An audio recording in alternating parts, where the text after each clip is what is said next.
para escoar a produção de soja do país. Então, nós também criamos um outro eixo, que é o eixo social e urbano.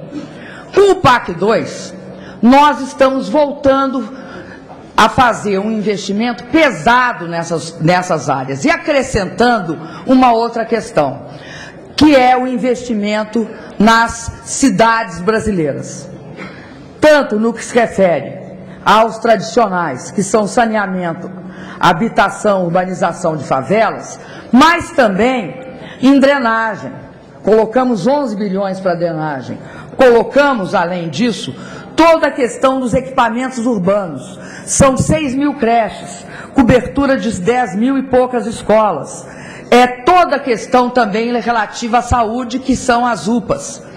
Enfim, nós modificamos a nossa concepção de infraestrutura, reforçando a infraestrutura energética com as usinas plataformas, colocando prioridade nas obras do pré-sal e, sobretudo, dentro de uma concepção sistêmica que torna a política habitacional do governo a política que nós adotamos no Minha Casa Minha Vida.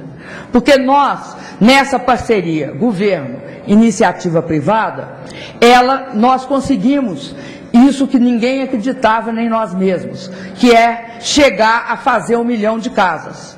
Agora, quando nós completamos uma parte da curva de aprendizagem, no PAC 2, colocamos mais 2 milhões de casas. Por quê que nós fizemos isso? Para dar previsibilidade para a indústria da construção civil poder se planejar e saber que, pelo menos, tem consistência orçamentária.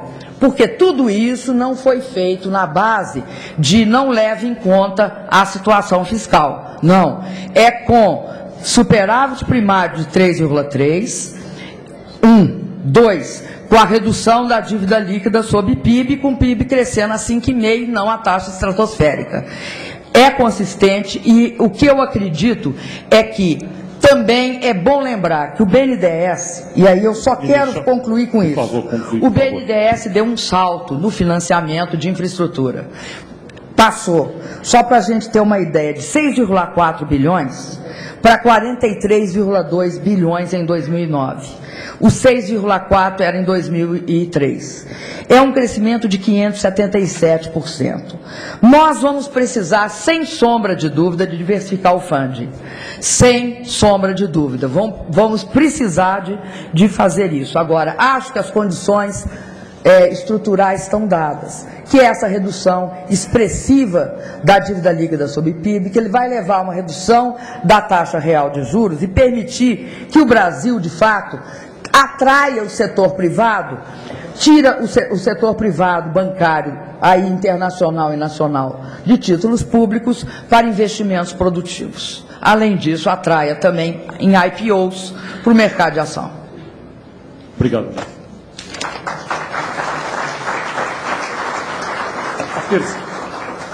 A terceira e última pergunta para a ministra Dilma Rousseff é de Paulo Tigre, presidente da Federação das Indústrias do Estado do Rio Grande do Sul. Eu voltaria a fazer um apelo para a candidata Dilma Rousseff, se pudesse manter sua resposta agora dentro de 3 minutos aproximadamente. Vai ficar curtinha. Eu prometo a pergunta curta também, ministra. Primeiro, saudar a ministra Dilma Rousseff, o Armando Monteiro. Eu acredito que os nossos 5 companheiros colocaram toda a visão de futuro do Brasil, as dificuldades, as realidades e a vontade, o desafio de participarem junto para construir esse país. E nós, olhando pelo lado do comércio exterior, que já foi aqui falado profundamente, nós temos uma preocupação, nós somos o 20º país em exportações no mundo. Se nós olharmos pelos manufaturados, nós vamos para o 28º país. Então, nós temos diversos problemas que foram levantados aqui, como câmbio, créditos tributários acumulados pelos exportadores, a forte participação de commodities na nossa pauta, a falta de agilidade das operações, que entra toda a cadeia de exportadora, a burocracia, o número de órgãos e ministérios, leis, portarias que envolvem uma exportação.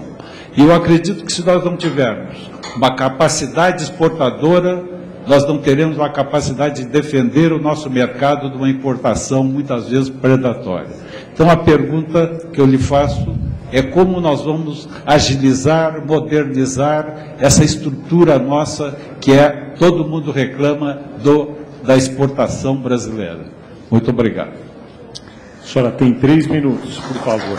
Eu acho que na questão da exportação de manufaturados, a gente primeiro tem de falar uma coisa. É importante que o Brasil exporte commodities.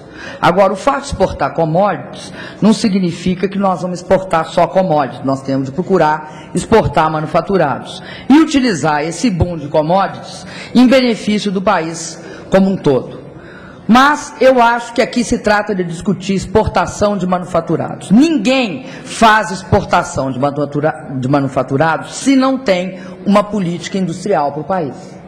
Porque uma coisa está ligada à outra. A política industrial para o país significa, de forma assim, muito simples, o seguinte: tudo que pode ser produzido no Brasil deve ser produzido no Brasil. E isso não é uma política de substituição de importações. Por quê? Porque nós defendemos que, mantendo preço, prazo e qualidade, nós temos de ser competitivos internacionalmente. Então, uma política industrial, ela tem dois lados. Ela tem um lado que é, de fato, o suprimento do mercado interno e tem outro lado que é buscar competitividade no mercado internacional. Ninguém pode supor que nós não iremos fazer isso no caso específico da indústria naval.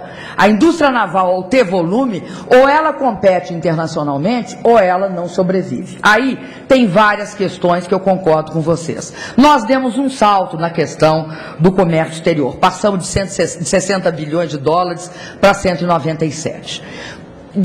Fizemos uma diversificação dos destinos, dando importância, por exemplo, para a América Latina, e aí é importante lembrar que o Mercosul era um dos maiores consumidores nossos de produtos manufaturados, e lá nós vamos ter de disputar mercado com a China. Eu concordo com 3 coisas: desoneração tributária, uma política muito clara de financiamento das nossas exportações, não para produzi-las, mas também para vendê-las. E daí o exim do BNDES é muito importante. E, sobretudo, acredito que a nossa infraestrutura tem de ser, nós temos de perseguir uma melhora total nos portos. Nós demos grandes avanços no que se refere a assegurar certa qualidade nos nossos portos. E temos de dar um salto na agenda de portos na questão da unificação da ação do governo federal. A Anvisa, a Receita Federal e todas as demais entidades que atuam para desembaraçar as exportações, elas têm de agir sob uma autoridade portuária. Não é possível a dispersão de autoridades diferenciadas nessa gestão.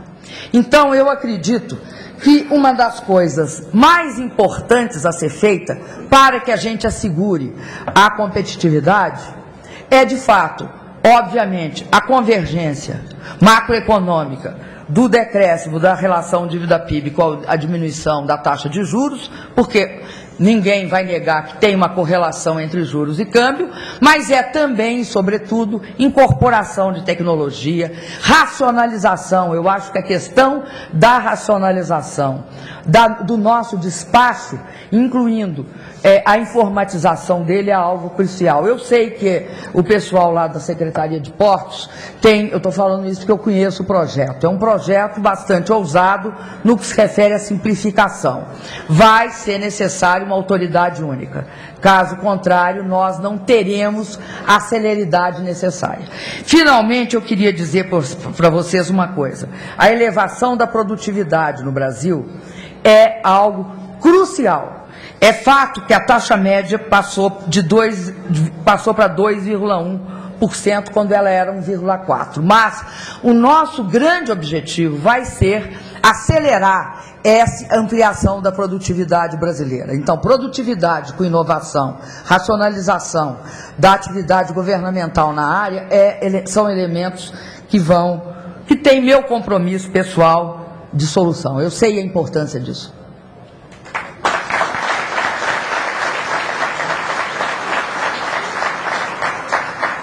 Agradeço à pré-candidata Dilma Rousseff, que então